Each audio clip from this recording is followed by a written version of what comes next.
Santos, soy estudiante de Derecho en la Universidad Tecnológica Centroamericana UNITEC y hoy aprenderemos sobre las acciones en el derecho romano. Es importante definir que las acciones en el derecho subjetivo permiten reclamar en juicio lo que no es debido. En la antigua Roma no habían derechos subjetivos, entonces las acciones otorgaban el nacimiento de derechos subjetivos reclamados. Clasificación de las acciones. Acciones civiles cuya fuente es el derecho civil y las acciones honorarias cuya fuente es el derecho honorario. En las acciones honorarias podemos distinguir las acciones útiles como por ejemplo la ley Aquilia, las acciones ficticias, donde se sustituía un hecho real por una ficción, y las acciones in factum, que aquí no se discutía el derecho sino el hecho. Las acciones reales, actio in rem, protegían los derechos reales, es decir, los que nos autorizaban nuestra conducta sobre unas cosas. Las acciones personales, actio in personam, protegían los derechos personales y nos autorizaban conductas sobre la conducta ajena. Como ejemplo de las acciones reales, tenemos la acción reivindicatoria, que protege un derecho de propiedad. Como ejemplo de las acciones personales, tenemos el exigir a un vendedor por la compra de una cosa defectuosa. Si la finalidad de la acción era decir una cuestión previa que dará lugar a un ulterior litigio, se estaba frente a una acción prejudicial. Por ejemplo, si se quería investigar si cierta persona era libre o esclava, ciudadano o extranjero, esta acción en ningún momento buscaba la condena, solamente era un pronunciamiento del juez respecto a la cuestión antes planteada.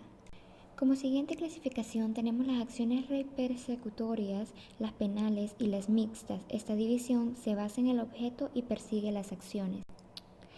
En las acciones persecutorias persigue bien la restitución de una cosa de la que hemos sido privados.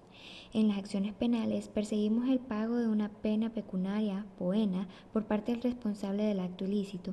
Y en las acciones mixtas, las que persiguen tanto el pago de la pena como la reparación del daño causado. Sobre esto, Gallo nos decía: accionamos a veces para conseguir solamente una cosa, a veces para conseguir solamente una pena, y en otros casos para conseguir tanto una cosa como una pena.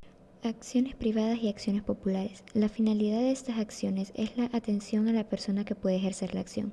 Las acciones privadas las ejerce el particular en defensa de su persona, su patrimonio o su familia. Las acciones populares, por otro lado, la podían hacer cualquier individuo en la defensa del interés público. Acciones ciertas o certae y acciones inciertas o incertae. Las acciones ciertas eran aquellas en las cuales el objeto de la pretensión del actor se encuentra determinado de manera precisa. Las acciones inciertas son aquellas en las que el objeto no está determinado, por lo que corresponde al juez determinar el alcance exacto del derecho. Las acciones arbitrarias instituían una cláusula para que el magistrado instruyera al juez para que antes de condenar le ordenara demandar restituir la cosa. Si éste obedecía, sería absuelto; si no, sería condenado. Las acciones perpetuas. Estas acciones se centraban en el plazo que se tenía para ejercer la acción. Estas se clasificaban en perpetuas y temporales.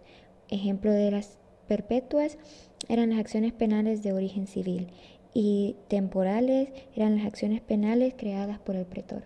Para finalizar, tenemos las acciones de derecho estricto, que se basaban estrictamente en la fórmula y preceptos del derecho civil, y las acciones de buena fe, que sin atenerse al rigor del derecho civil eran de origen del pretor y tenía por objetivo suavizar las asperezas.